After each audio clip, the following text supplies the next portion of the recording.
In her grandfather's Marin County estate, a struggling artist was about to face her family's cruelest judgment yet. What started as a funeral reception took a shocking turn when they came face to face with their deepest hypocrisies. Joyce Sullivan wasn't your typical family disappointment.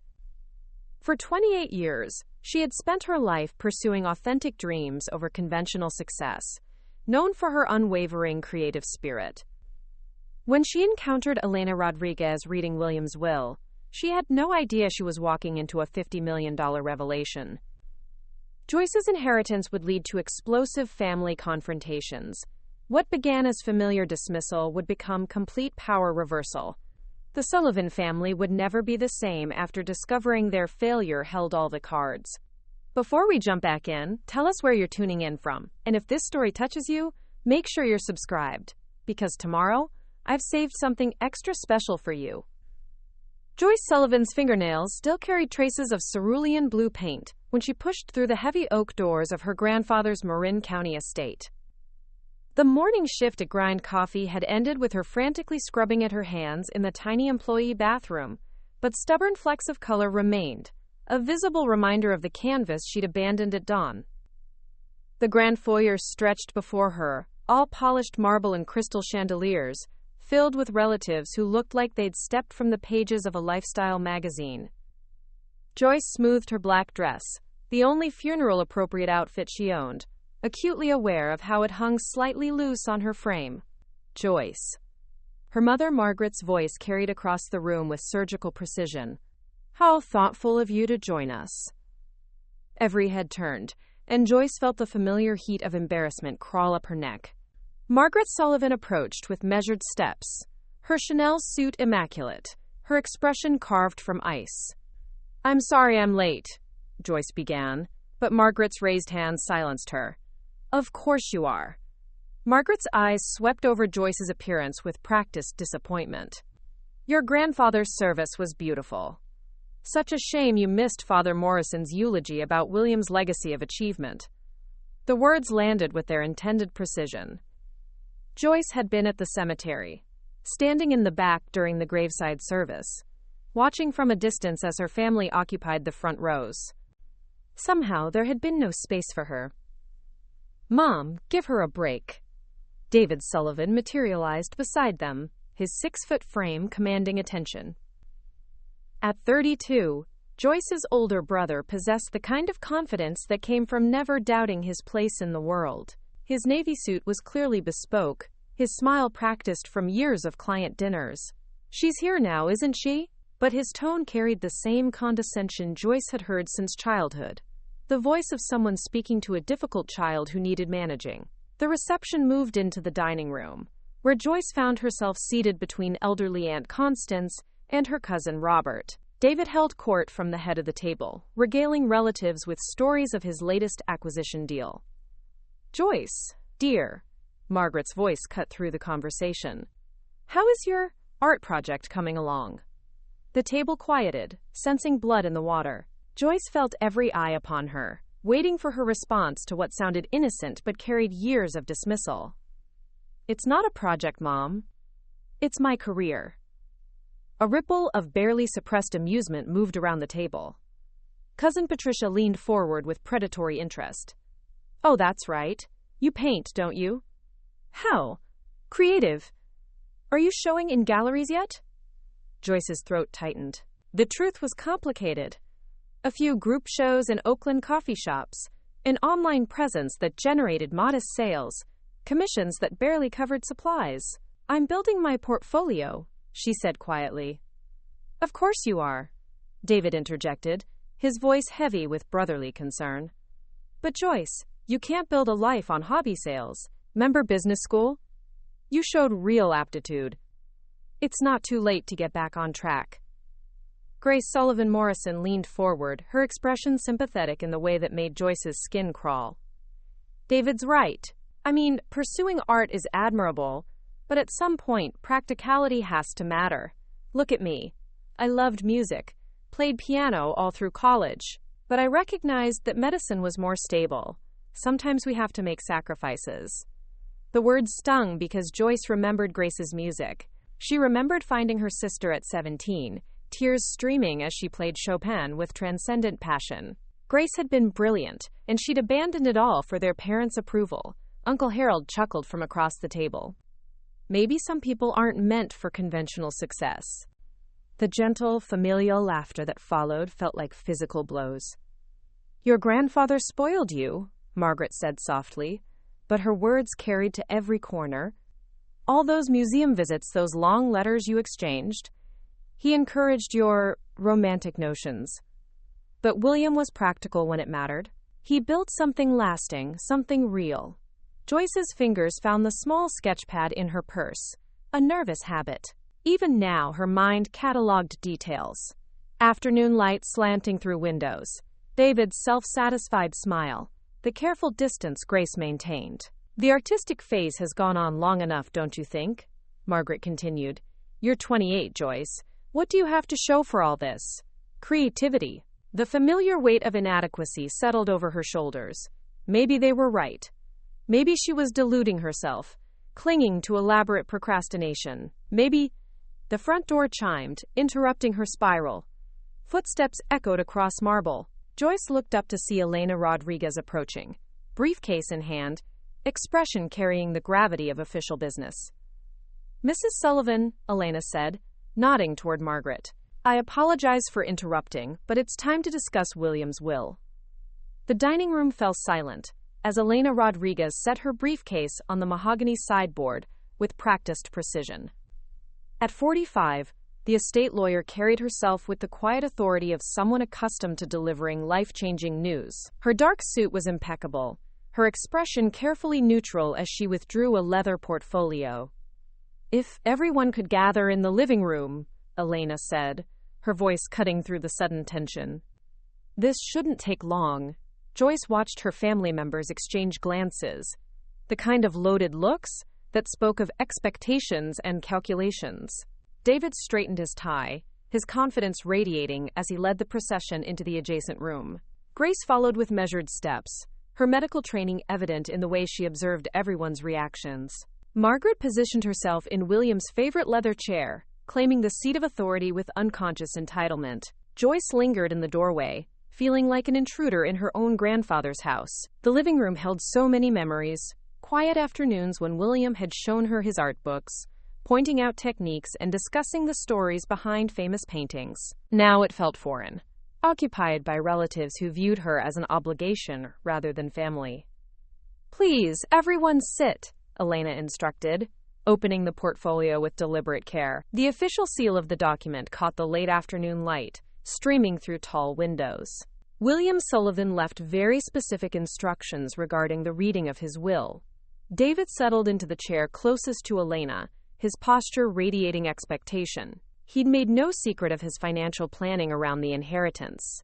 The house in Nob Hill he'd been eyeing, the private school deposits for his future children, the investment portfolio he'd already sketched out. Grace sat with her hands folded, but Joyce noticed the slight tremor in her fingers. The estate is valued at approximately $50 million, Elena began, and a collective intake of breath filled the room. Even Joyce felt her chest tighten at the number. 50 million. It seemed abstract, impossible. Margaret leaned forward. And the distribution? Elena's eyes swept the room before settling on her document. To my beloved granddaughter, Joyce Sullivan, I leave the entirety of my estate, including all properties, investments, and liquid assets. The words hung in the air like smoke from an explosion. For a moment, nobody moved, nobody breathed. Then David shot to his feet, his face flushing crimson. That's impossible. His voice cracked on the words. There has to be a mistake. There's no mistake, Elena replied calmly. I prepared this document myself, under William's direct supervision. Margaret's carefully maintained composure cracked like ice under pressure. This is ridiculous. Joyce has no experience managing money, no understanding of business. William must have been... She stopped herself before saying incompetent, but the implication hung in the air.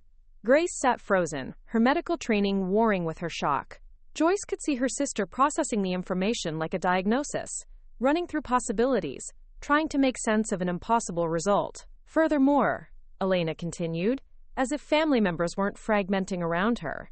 The inheritance comes with specific conditions. Joyce must complete a series of tasks that William designed personally. Only upon successful completion will the full inheritance transfer to her control. What kind of tasks? Joyce found her voice, though it sounded foreign to her own ears. Elena's expression softened slightly. That information is sealed until you're ready to begin. William was very specific about the timing and methodology. David began pacing, his investment banker composure completely shattered. This is manipulation. She manipulated an old man, isolated him from his real family. David. Margaret's voice cut through his rant, but her own shock was evident. Her hands gripped the chair arms so tightly her knuckles had gone white. Joyce stared at Elena, waiting for the punchline, the revelation that this was some elaborate mistake. The woman she'd been dismissed as a failure her entire life, the granddaughter who couldn't maintain a real career, who lived paycheck to paycheck in a cramped Oakland apartment, had just inherited more money than she could conceptualize. "I don't understand," Joyce whispered. Elena withdrew a sealed envelope from the portfolio. "Your grandfather left this for you. He wanted you to have it immediately after the reading." As Elena extended the envelope, Joyce noticed her grandfather's familiar handwriting across the front. "For my dear Joyce, the one who sees beauty where others see failure." David's voice rose to near shouting. "We'll contest this. No court will uphold such an obviously manipulated document. She's been working on him for years, probably poisoning him against his real family. The will is ironclad," Elena interrupted firmly. "I've been William's attorney for 15 years. His mental faculties were thoroughly documented, and there are multiple witnesses to his decision-making process." Grace finally spoke, her voice barely audible. "Why her?" The question hung in the air like an accusation. Why the family failure? Why the disappointment? Why the one who'd never achieved anything by their standards? Elena began packing her materials. William left detailed explanations in his personal letters, but I think the why will become clear as Joyce progresses through his tasks. Margaret stood abruptly, her composure finally fracturing completely. "This is insane. $50 million to someone who can't even maintain steady employment? Someone who dropped out of business school to play with paints?" The cruelty in her mother's voice hit Joyce like a physical blow, but for the first time, it felt different. The words still stung, but they carried less weight somehow, as if the envelope in her hands had shifted the gravitational pull of the room. David moved toward the door, his face twisted with rage and disbelief. "We'll fight this. Every penny. She won't see a dime while we're contesting." Grace followed him, pausing only to look back at Joyce, with an expression somewhere between confusion and something that might have been envy. Margaret was the last to leave, her parting words delivered with surgical precision. "Your grandfather may have been fooled, but I know exactly what you are. And $50 million won't change that." Then Joyce was alone with Elena, holding an envelope that contained either her grandfather's final gift or his final cruel joke. Outside, she could hear car doors slamming as her family fled the scene of their shattered expectations. Elena approached her with something resembling kindness. "Joyce, I know this is overwhelming, but your grandfather believed in you deeply. These tasks, they're not punishments, they're opportunities." Joyce stared at the envelope, her grandfather's words blurring through sudden tears. "I don't know how to be rich."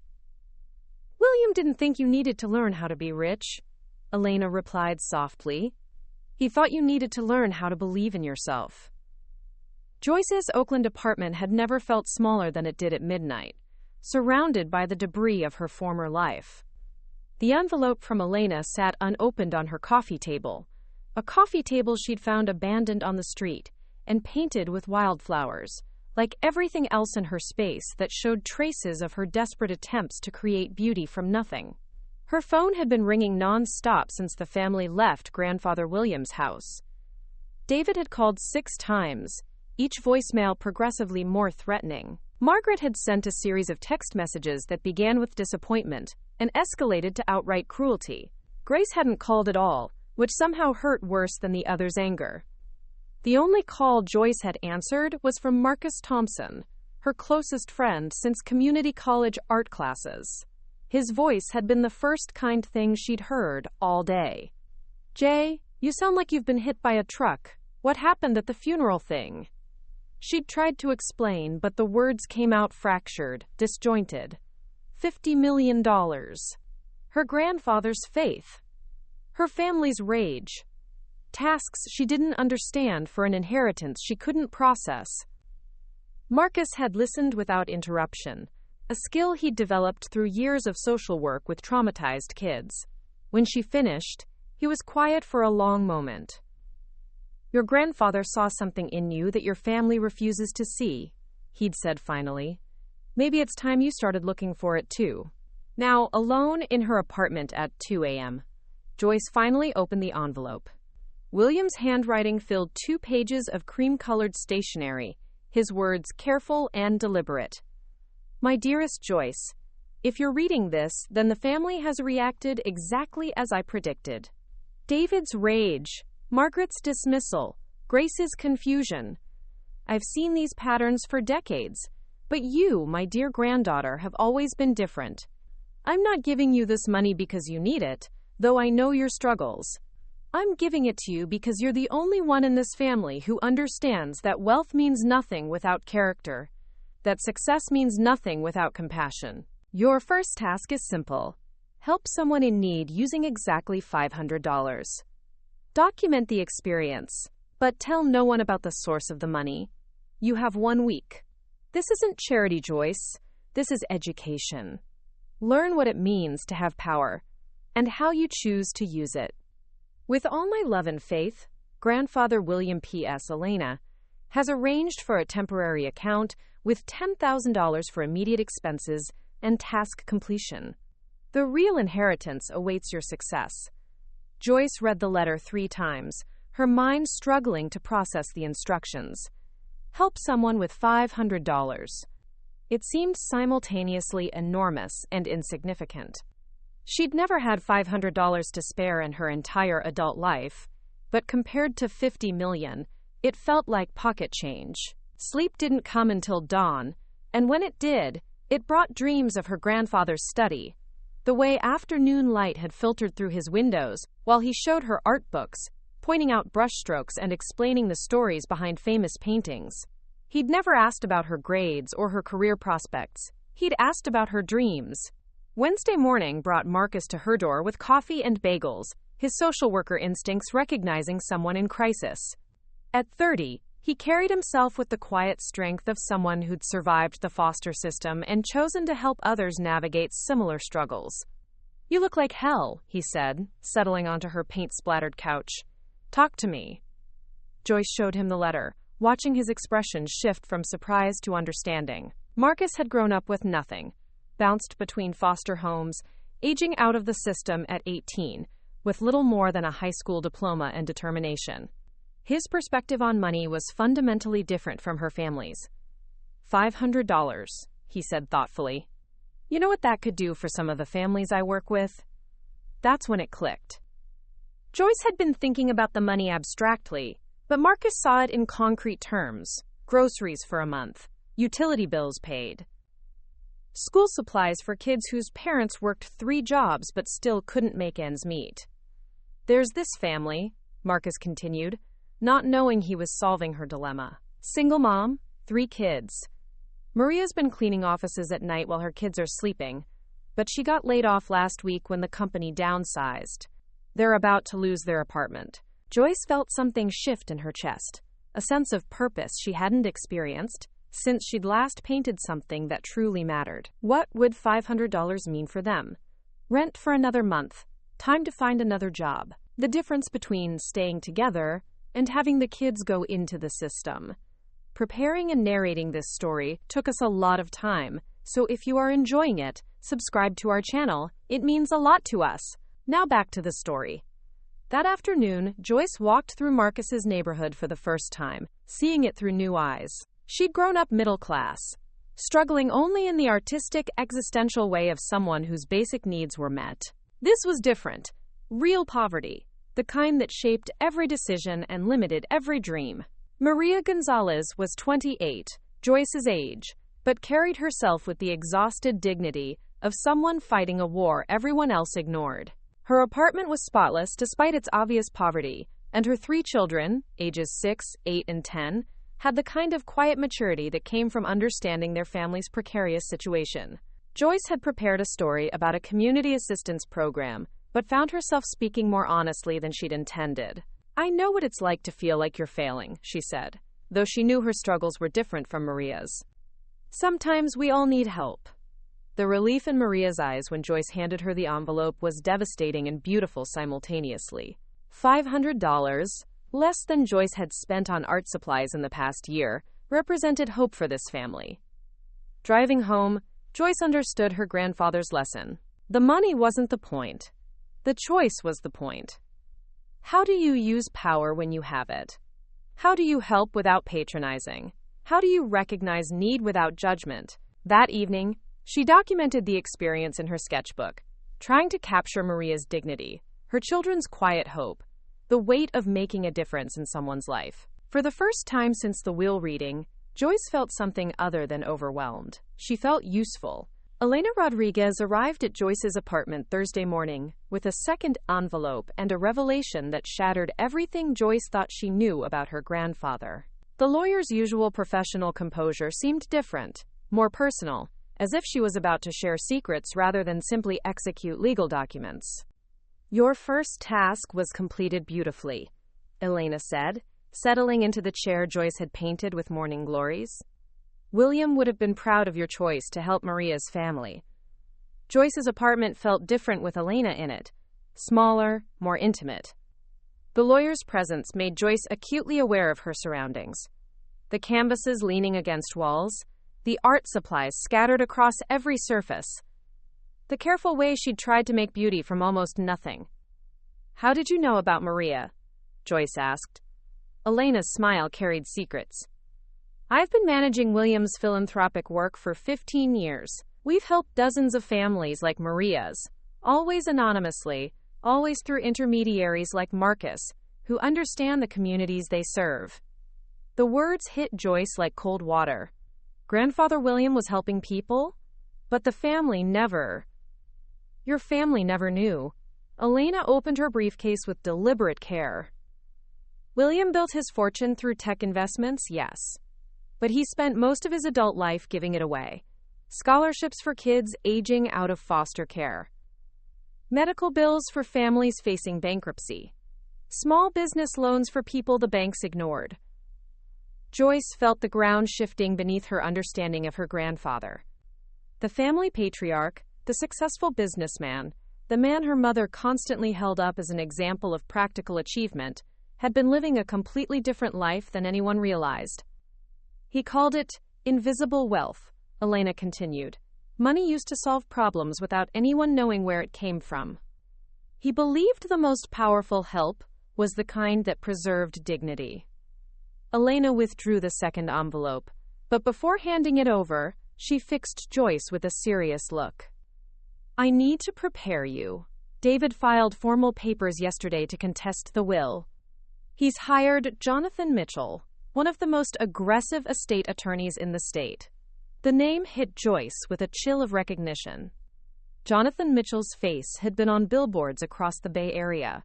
Slick, expensive, the kind of lawyer who specialized in high-stakes family warfare. Can he actually take the inheritance away? Not if you complete William's tasks successfully, but he's going to make the process as painful as possible.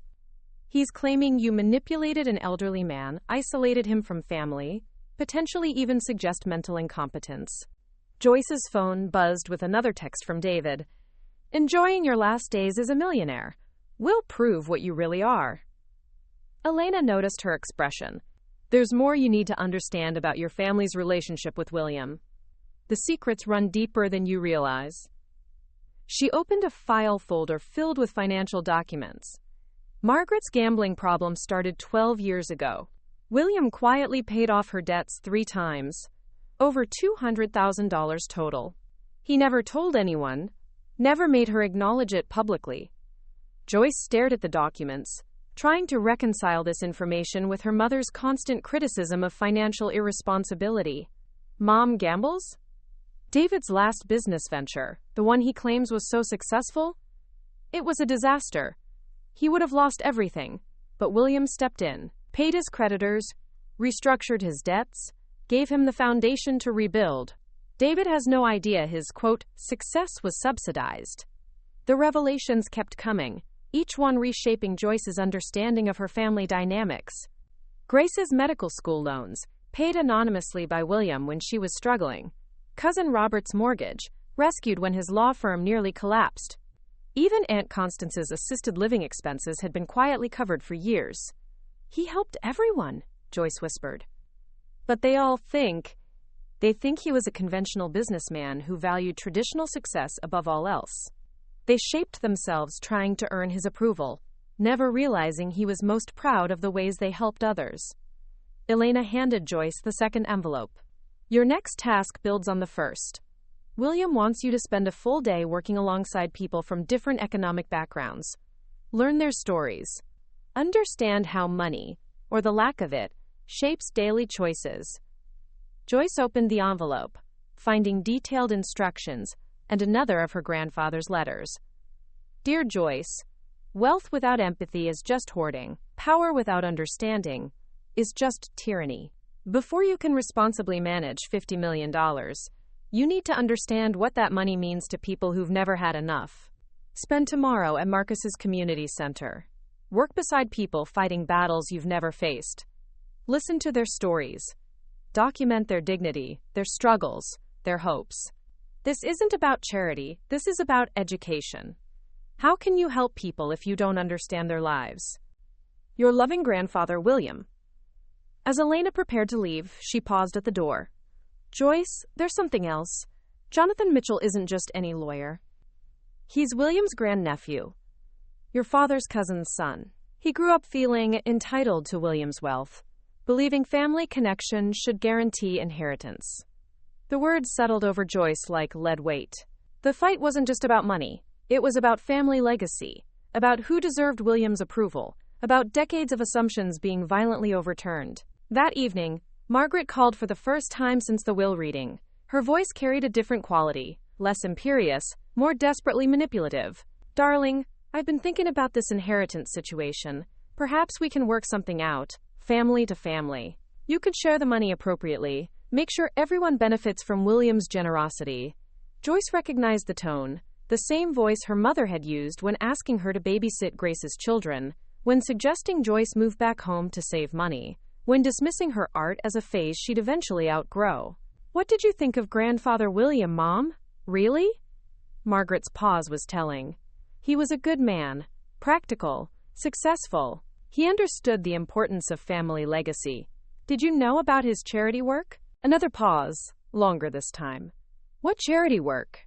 Joyce hung up without answering, understanding for the first time that her grandfather's greatest gift wasn't the money. It was showing her the difference between being seen and being understood, between being judged and being valued, between meeting expectations and exceeding them in ways that truly mattered. The next morning, she would begin her second task. But tonight, she painted long, intense strokes of color that tried to capture the feeling of discovering that the person who believed in you most had been fighting battles you never knew existed. The community center smelled of industrial coffee and hope, its walls covered with children's artwork and job training certificates.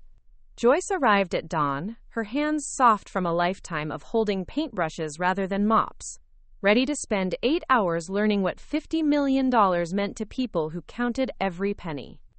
Marcus introduced her to the team with characteristic directness. This is Joyce. She's helping out today, learning about our programs. No one questioned her presence. The center survived on volunteers, and extra hands were always welcome. Joyce found herself assigned to Rosa Martinez, a 50-year-old woman whose weathered hands moved with practiced efficiency, as she prepared breakfast for 60 homeless individuals. First time? Rosa asked, not unkindly, watching Joyce struggle with the industrial coffee machine. Yes, I'm trying to understand something. Rosa's laugh carried decades of hard-won wisdom. Understanding usually comes from doing, not thinking. The morning rush began at 7. A steady stream of people whose stories were written in the lines of their faces, the careful way they handled their possessions, the quiet dignity they maintained, despite circumstances that would crush weaker spirits. Joyce served oatmeal and listened to fragments of conversation that revealed lives more complex than any news story. James, the Vietnam veteran who'd been on the streets for 15 years, discussed philosophy with the eloquence of someone who'd once taught college literature. Sarah, the single mother with 2 jobs who still couldn't afford childcare, helped other families navigate social services with the expertise of someone who'd mastered survival. Each person carried histories that challenged every assumption Joyce had ever made about poverty and success. But the education was interrupted by a phone call that shattered her concentration. Elena's voice was tense, official. "Joyce, we need to meet. Now." Jonathan Mitchell escalated his legal challenge.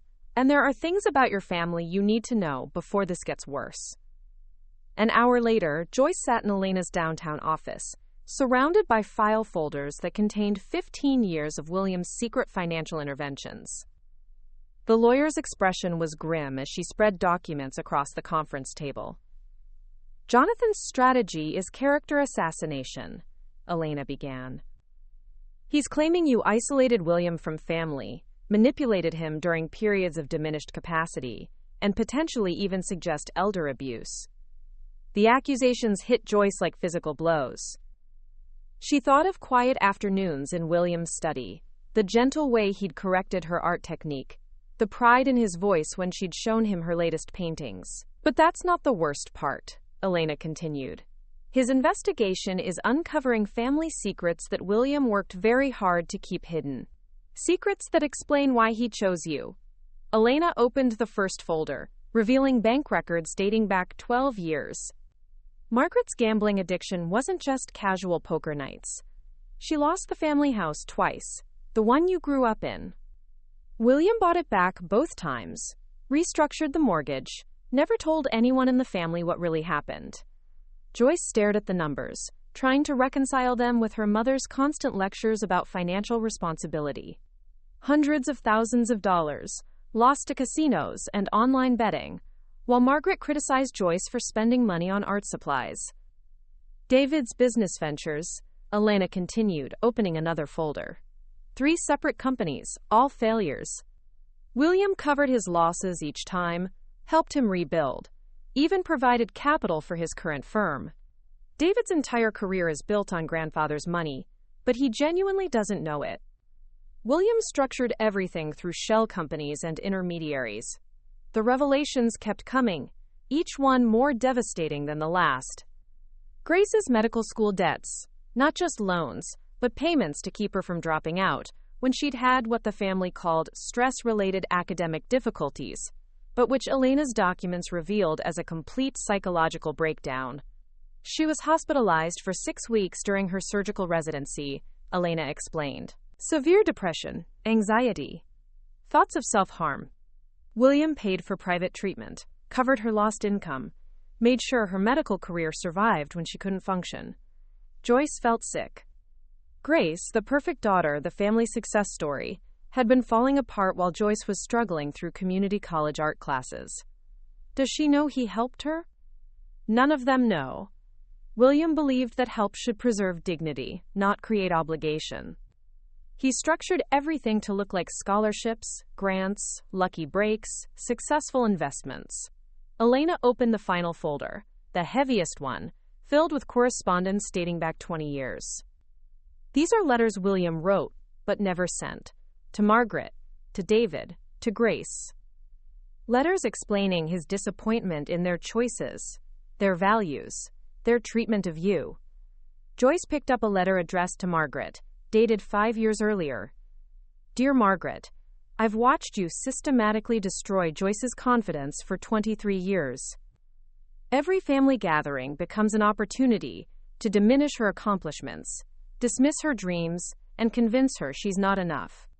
You've taken a brilliant, creative, empathetic young woman and tried to reshape her into your narrow definition of success. I've paid your gambling debts, covered your financial disasters, and maintained your family's lifestyle so you could continue this emotional abuse. But I won't enable you forever. Joyce sees beauty where you see failure, and that makes her more valuable than all your conventional achievements combined. I'm leaving her everything, because she's the only one in this family who understands that wealth means nothing without character. Your disappointed father-in-law, William. The words blurred through Joyce's tears. Her grandfather had seen everything. Her family's cruelty, their hypocrisy, their emotional violence disguised as concern. He'd watched them tear her down while secretly propping up their own failures. Elena's voice was gentle. There are letters about David's entitlement, Grace's self-destruction, even extended family members' various failures and scandals. William documented everything, but he never confronted anyone directly. He just quietly fixed their problems and watched them continue their patterns. Why didn't he tell me? Because he wanted you to develop your own strength, not just rely on his protection. He believed you needed to survive their rejection, to understand your own worth. Joyce's phone buzzed with a text from David. Mitchell found some interesting information about your, quote, special relationship with grandfather. Hope you're ready for public scrutiny. Elena noticed her expression. The depositions start Monday. Jonathan will try to paint your relationship with William as inappropriate, manipulative, designed to secure financial benefit. He'll use every conversation, every museum visit, every letter you exchanged as evidence of manipulation. Joyce thought about those letters, hundreds of them over the years, filled with discussions of art and literature, dreams and disappointments, the kind of honest communication she'd never had with anyone else in her family. They were going to use his love for me against me. Yes, but Joyce, there's something else.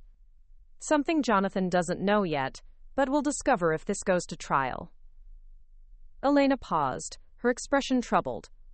William wasn't just your grandfather. He was your guardian angel, your protector, your advocate in ways the family never realized.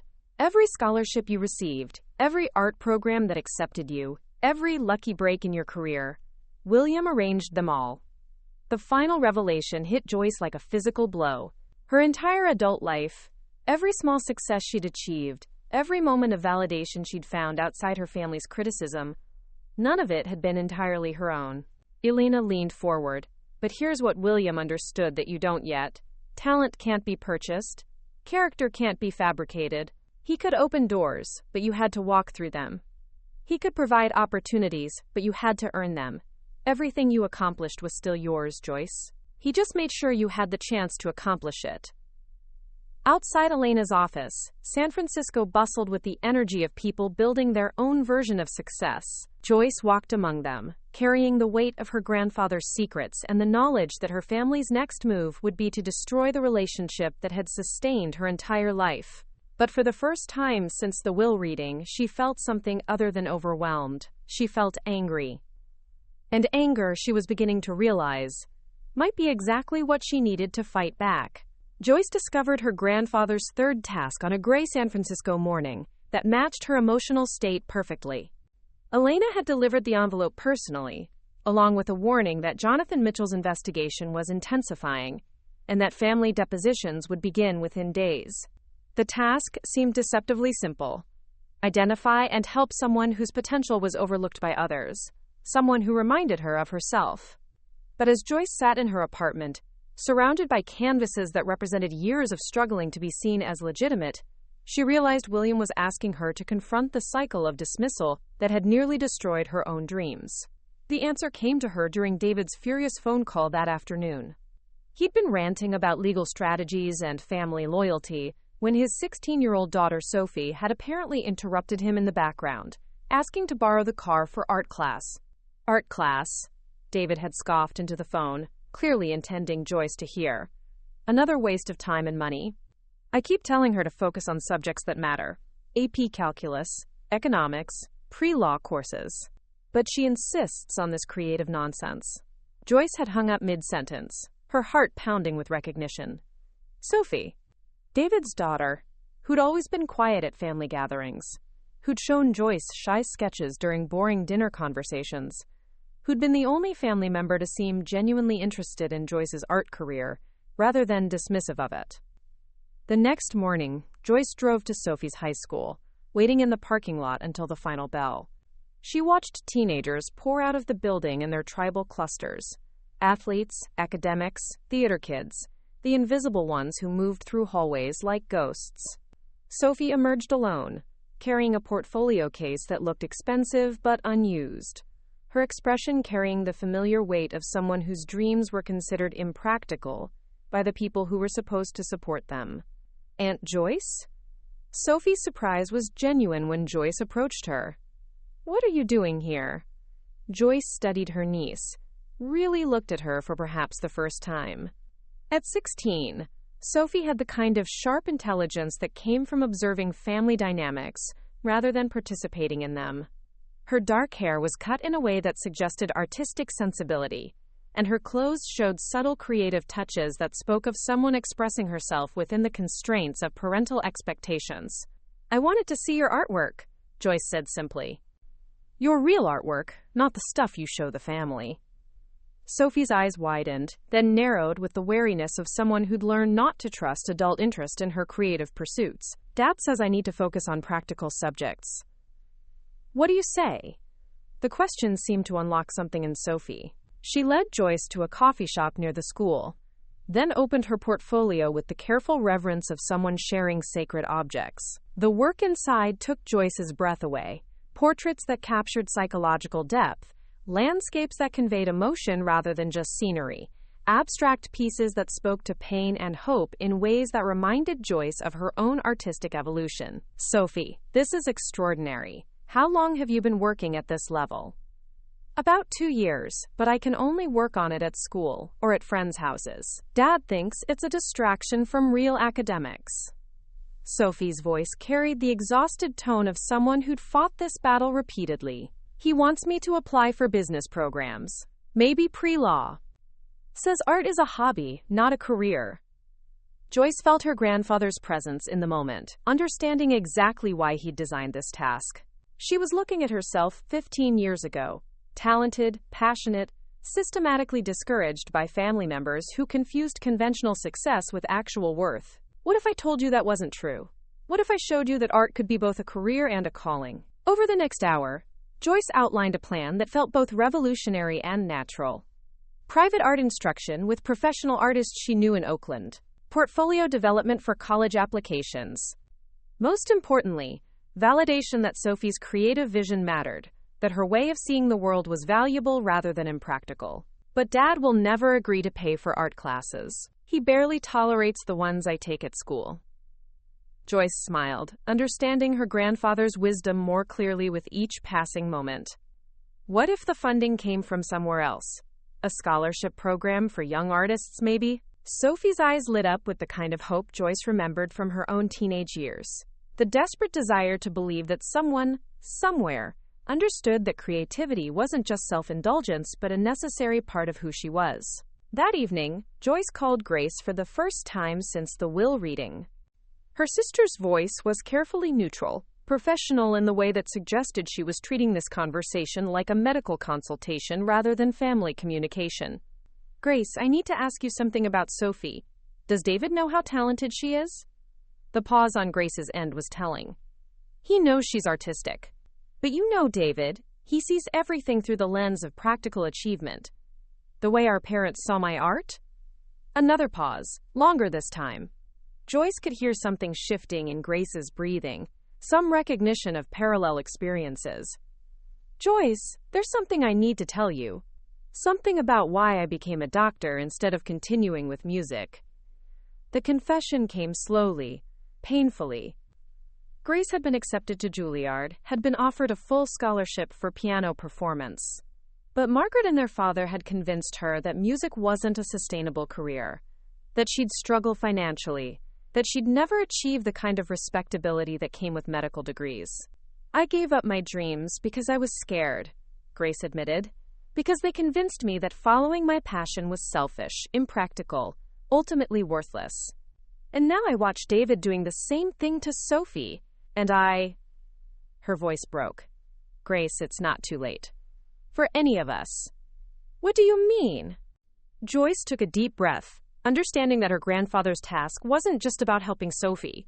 It was about breaking the cycle of creative suppression that had damaged their entire family.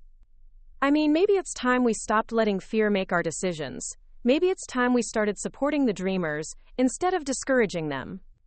The conversation ended with tentative plans to meet, to discuss Sophie's future, to explore possibilities that had seemed impossible just weeks earlier. As Joyce hung up, she realized that her grandfather's $50 million was changing everything, not because of the money itself, but because it was forcing conversations that had been avoided for decades. For the first time since the will reading, Joyce felt like she was becoming the person William had always believed she could be. Not despite her family's disapproval, but because of her ability to see potential where others saw problems, to nurture dreams where others demanded conformity. The third task was more than helping Sophie. It was about learning to use power to protect the vulnerable, to amplify voices that had been systematically silenced, to ensure that the next generation had chances the current one had been denied. And if that meant going to war with David over his daughter's future, then Joyce was finally ready to fight. Margaret Sullivan had orchestrated family interventions before, usually targeting Joyce's life choices. But this gathering felt different from the moment Joyce walked into her grandfather's study. The room had been rearranged like a courtroom, with Margaret positioned behind William's massive oak desk, David and his wife flanking her like legal counsel, and a single chair placed in front of them like a defendant's seat. Grace sat apart from the main group, her medical training evident in the way she observed rather than participated. Sophie wasn't present. David had made sure of that, claiming she was too young for adult family business.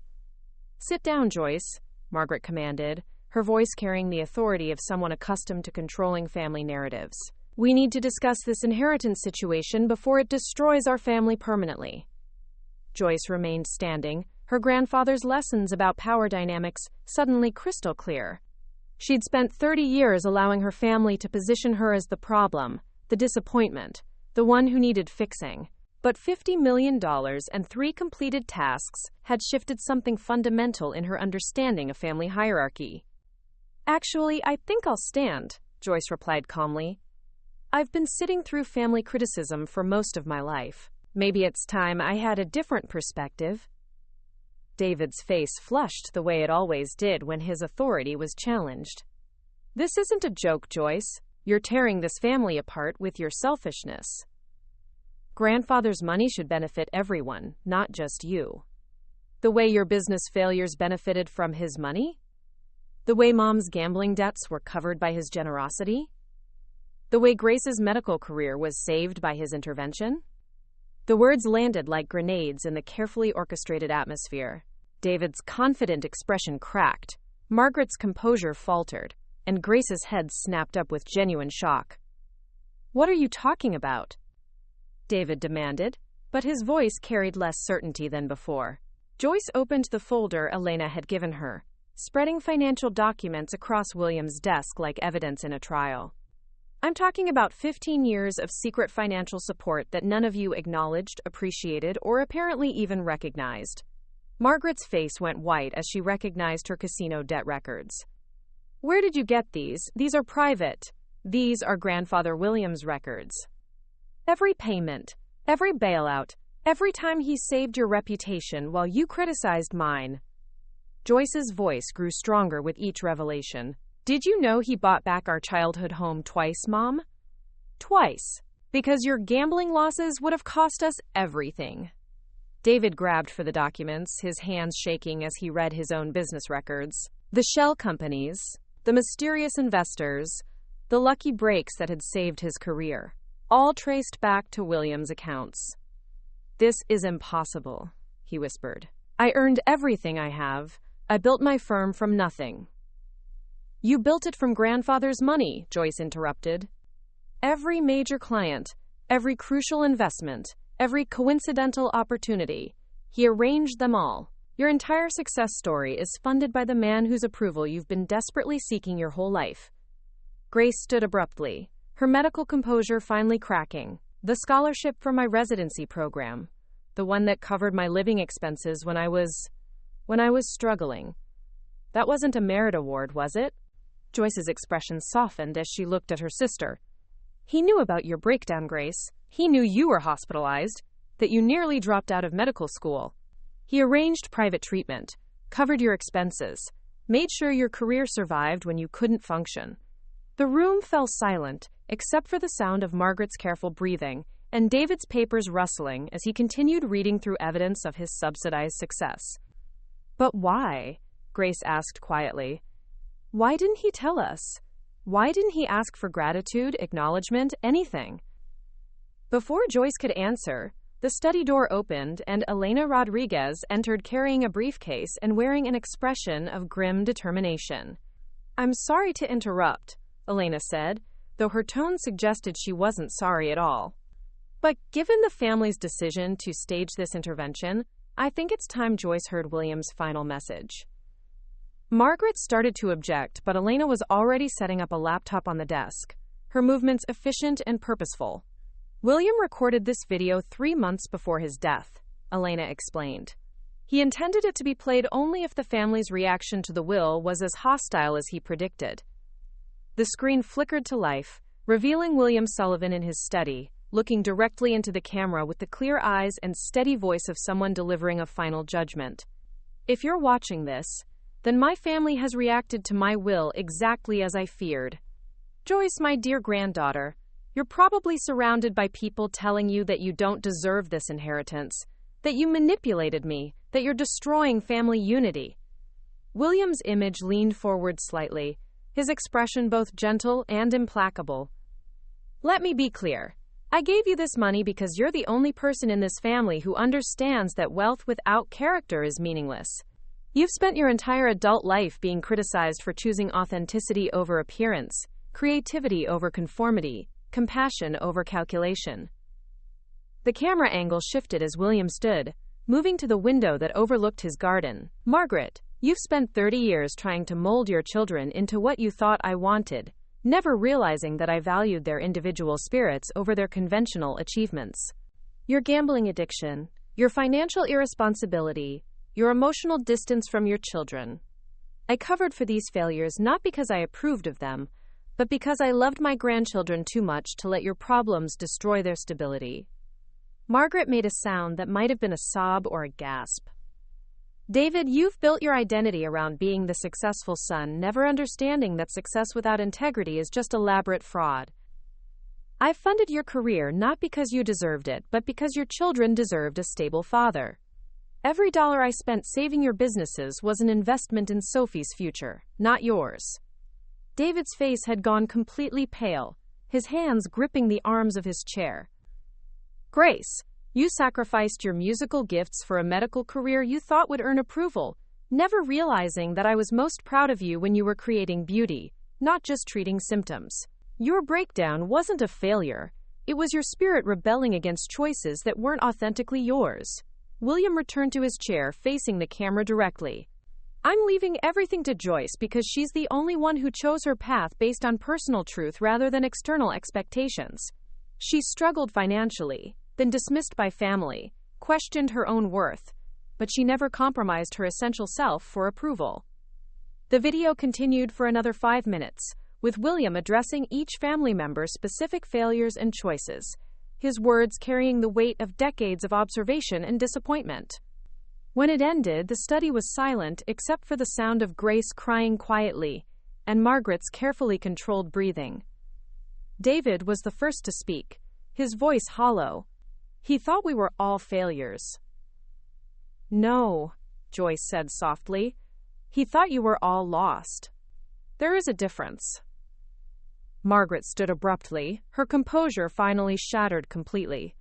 30 years of marriage into this family. 30 years of trying to be what he wanted, and he thought I was. What? A disappointment? A burden? He thought you were scared, Joyce replied. Scared of not being enough, so you tried to make everyone else into what you thought would impress him. Grace looked up from her tears. Joyce, I need to tell you something. About the music therapy program I've been considering.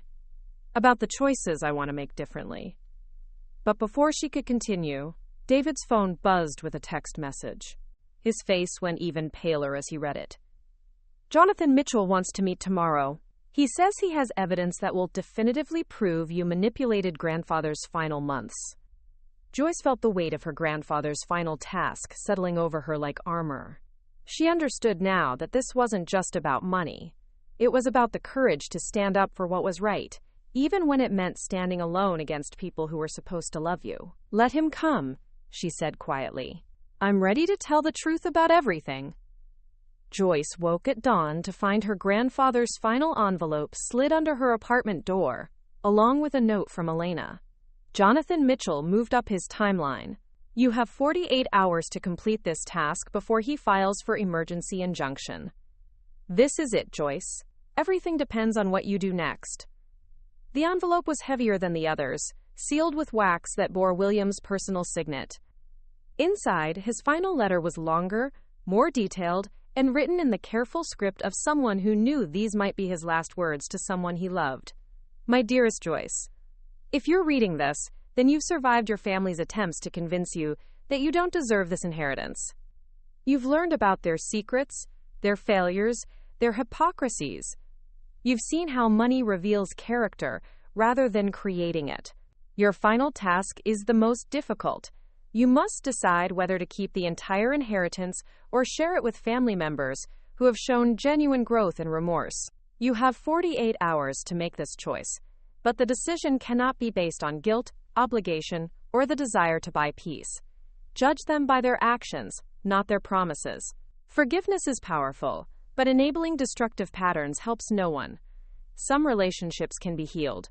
Others must be ended for everyone's well-being. This is your test of wisdom, not generosity. Choose carefully. Your loving grandfather, William P.S. Remember that the greatest gift you can give someone is the opportunity to become their best self. But only they can choose to take it. Joyce read the letter 3 times, her coffee growing cold as she processed the magnitude of what William was asking. This wasn't just about money. It was about becoming the kind of person who could wield power responsibly, who could distinguish between justice and revenge, who could love people enough to hold them accountable for their choices. Her phone rang constantly throughout the morning. David called 6 times, his messages evolving from anger to desperation to something approaching pleading. Margaret left voicemails that ranged from imperious demands to emotional manipulation. But it was Grace's single text message that cut through the noise. "I quit my job yesterday. Enrolled in music therapy program. Want to talk?" By afternoon, Joyce had made her decision about the process, if not the outcome. She would give each family member the chance to prove they'd learned something from the revelations of the past weeks, not through words or promises, but through actions that demonstrated genuine change. Grace arrived first, carrying a folder of documents and an expression Joyce had never seen before, vulnerable but determined, like someone who'd finally decided to stop pretending. "I resigned from the surgical program," Grace said without preamble, "effective next month. I'm going back to school for music therapy, and I've started playing piano again for the first time in 8 years." She opened the folder, revealing acceptance letters, course schedules, and something that made Joyce's breath catch: sheet music covered in Grace's handwriting, new compositions that seemed to pulse with recovered passion. "I've been living someone else's life for 15 years, Grace continued, "trying to be what I thought everyone wanted instead of who I actually am. When I heard Grandfather's video, I realized that the person I've been trying to please never existed. He valued authenticity, not achievement."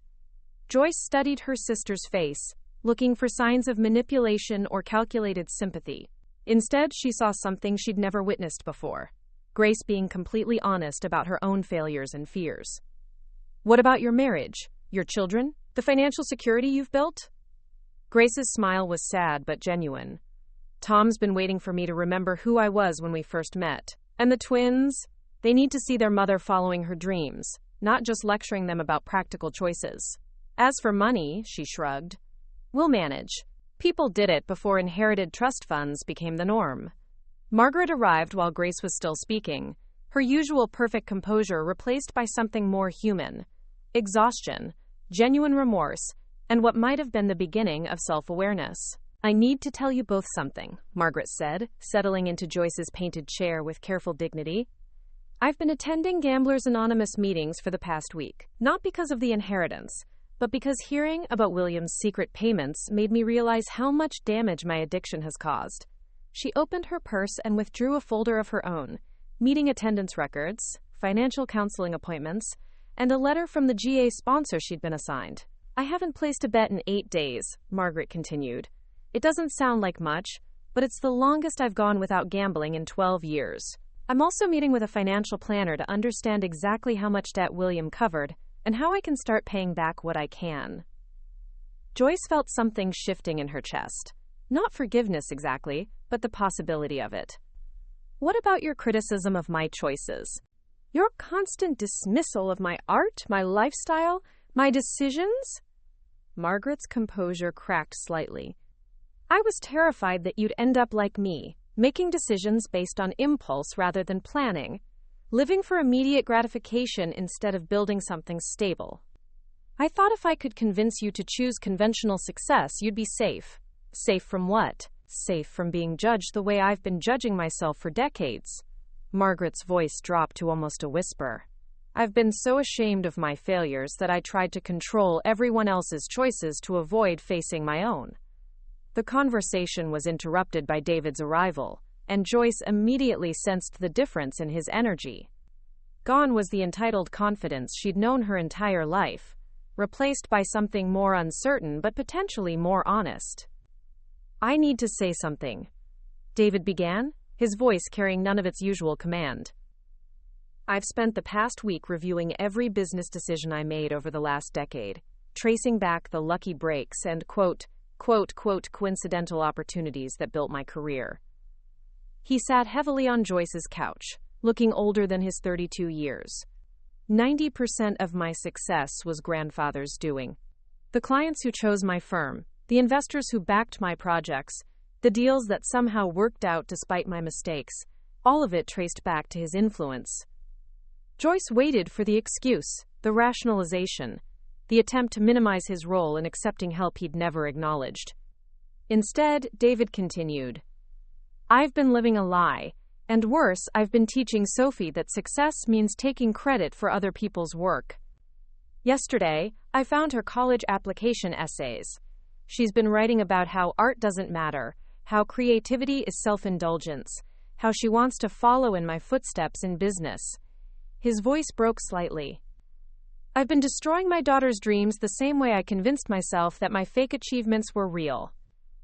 Sophie is incredibly talented, and I've been treating her gift like a character flaw. Joyce studied her brother's face, looking for signs of the manipulative charm that had carried him through life. Instead, she saw genuine despair, the expression of someone whose entire self-image had collapsed and who was trying to figure out how to build something authentic from the ruins. What are you going to do about it? I've already started. I called the art school Sophie applied to secretly. She's been preparing a portfolio behind my back for months. They're offering her early admission with a partial scholarship. I told her yesterday that not only can she go, but that I'm proud of her for pursuing what she loves instead of what she thought I wanted. The room fell silent as Joyce processed her family member's words. Outside her windows, Oakland moved with its usual energy, people pursuing dreams and struggling with realities, building lives based on their own definitions of success rather than inherited expectations. Elena arrived at sunset with legal documents, and an expression that suggested time was running short. Jonathan Mitchell filed his emergency motion an hour ago. The hearing is tomorrow morning. Joyce, you need to make your decision now. Joyce looked at her family, really looked at them, perhaps for the first time. Grace, tentatively rebuilding a life based on authentic choices. Margaret, beginning to confront addictions and patterns that had shaped decades of behavior. David, learning to value his daughter's dreams over his own ego. None of them were transformed completely. Change was a process, not an event, but they were all trying, in ways that seemed genuine rather than calculated. I've made my decision, Joyce said quietly, but I need to hear from Sophie first. David looked confused. Sophie? Why? Because this inheritance isn't just about money. It's about breaking cycles of dismissal and supporting people whose potential has been overlooked. And right now, Sophie is the person in this family whose dreams matter most. As if summoned by her words, Joyce's phone buzzed with a text from her 16-year-old niece. Aunt Joyce, Dad told me about art school. Can we talk? I have something I want to show you. Joyce smiled, understanding that her grandfather's final test wasn't just about forgiveness or wisdom. It was about recognizing that true wealth lay in nurturing the next generation's ability to choose authentically, create fearlessly, and love without conditions. Tomorrow, she would face Jonathan Mitchell's legal challenge. But tonight, she would listen to Sophie's dreams and make a decision that honored both justice and hope. The final task was almost complete. The San Francisco County Courthouse buzzed with the energy of Monday morning legal proceedings, but Courtroom 3A felt different, charged with the weight of family secrets and $50 million hanging in the balance. Joyce sat between Elena and a court reporter, watching Jonathan Mitchell arrange his materials with the practiced precision of someone who'd built a career on destroying family bonds for financial gain. At 45, Jonathan possessed the kind of aggressive charm that made him dangerous in depositions, handsome enough to seem trustworthy, ruthless enough to exploit any weakness. His opening statement was masterful, painting Joyce as a master manipulator who'd isolated an elderly man and turned him against his real family. Your Honor, Jonathan began, his voice carrying just enough righteous indignation to seem sincere. This case represents one of the most egregious examples of elder abuse and financial manipulation I've encountered in 20 years of practice. He gestured toward Joyce with calculated disdain. The defendant systematically isolated William Sullivan from his family, encouraged his criticism of successful family members, and convinced him that she alone understood his values and dreams. Joyce felt her chest tighten as Jonathan continued, but Elena's steady presence beside her provided an anchor. They'd prepared for this: the character assassination, the distortion of her relationship with William, the attempt to reduce 15 years of genuine connection to calculated manipulation. We will show that Joyce Sullivan had no meaningful relationship with her grandfather until she realized the extent of his wealth. We will demonstrate that she deliberately encouraged his disappointment in family members who'd built legitimate careers, while she remained dependent on his emotional and financial support. The words stung because they contained enough truth to seem plausible. Joyce had been closer to William than to anyone else in her family. She had shared her struggles and dreams with him. She had accepted his help and encouragement when everyone else dismissed her choices. But Jonathan's version stripped away every authentic moment, every genuine conversation, every instance of mutual respect and love that had characterized their relationship. Elena's cross-examination was surgical in its precision. Within an hour, she'd established that Jonathan had never met William personally, had no direct knowledge of his relationships with family members, and was basing his entire case on second-hand observations and financial records that actually supported Joyce's character rather than undermining it. Mr. Mitchell, Elena said, her voice carrying quiet authority, you've suggested that my client manipulated her grandfather's charitable inclinations. Are you aware that William Sullivan had been conducting anonymous philanthropy for over 20 years, long before Joyce's adult relationship with him began? Jonathan's confident expression flickered slightly. I'm aware of some charitable giving, yes. Some charitable giving. Elena opened a thick folder. Your Honor, I'd like to submit evidence of William Sullivan's philanthropic activities dating back to 1995. Over $25 million donated anonymously to various causes, all of which align with the values demonstrated in Joyce Sullivan's personal choices and career. The documents Elena presented painted a picture of William that contradicted everything Jonathan had argued. Far from being manipulated into charitable thinking, William had been living his values consistently for decades, supporting struggling artists, funding educational programs, helping families in crisis. Furthermore, Elena continued, I'd like to call a witness who can speak to William Sullivan's mental state and decision-making process during the last months of his life. Dr. Sarah Chen entered the courtroom with the quiet confidence of someone accustomed to expert testimony. As William's personal physician for the final 5 years of his life, she'd conducted comprehensive cognitive assessments every 6 months as part of his routine care. Dr. Chen, Elena asked, In your professional opinion, was William Sullivan mentally competent to make complex financial decisions during the final year of his life? Absolutely. Mr. Sullivan's cognitive function was exceptional for his age.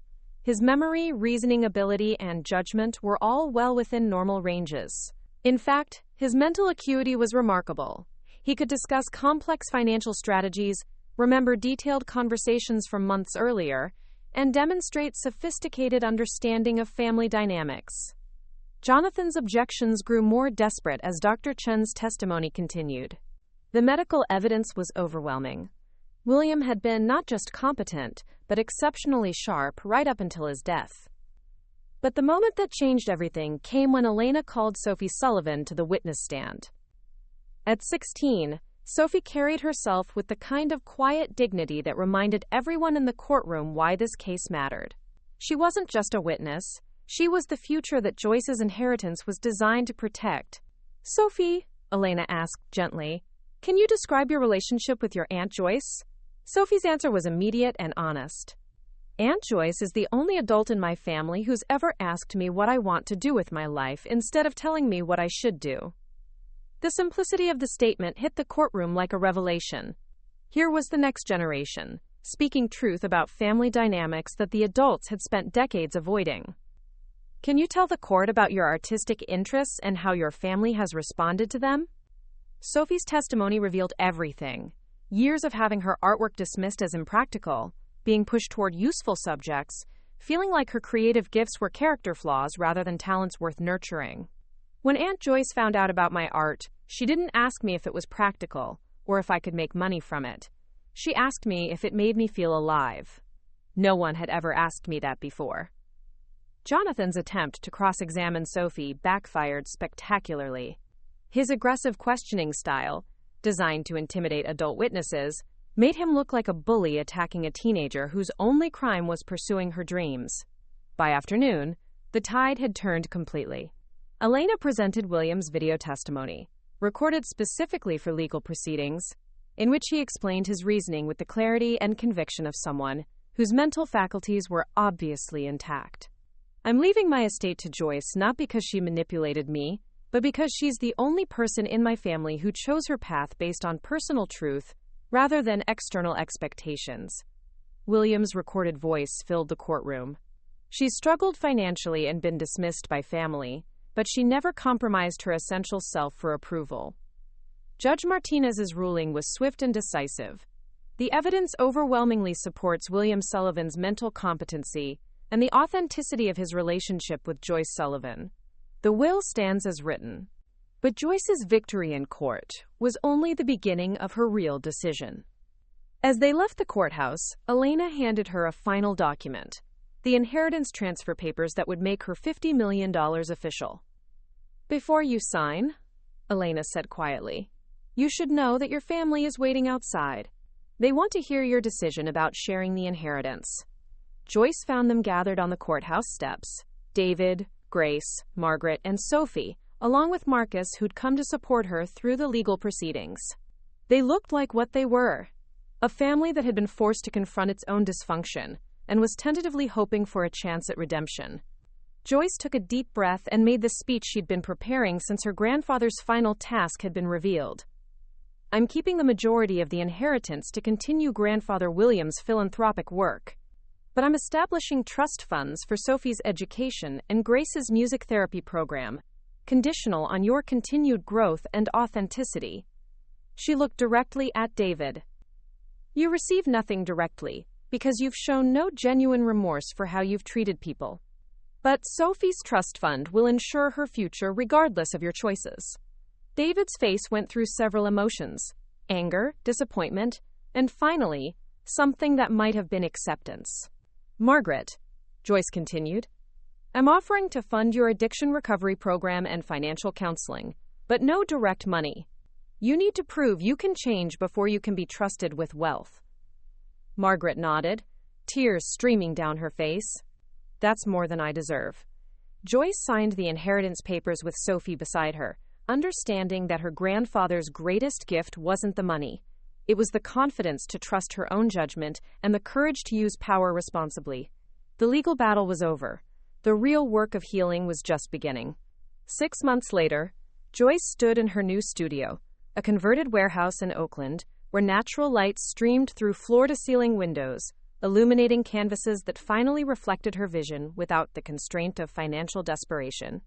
The William Sullivan Foundation occupied the building's second floor, its walls lined with applications from overlooked artists, struggling families, and dreamers who needed someone to believe in their potential. "The Henderson Scholarship recipients are here," Marcus called from the foundation office, his voice carrying the satisfaction of someone whose community work now had unlimited resources behind it. Joyce watched through her studio window as 12 teenagers filed into the conference room, kids from underfunded schools whose artistic talents had caught the foundation's attention.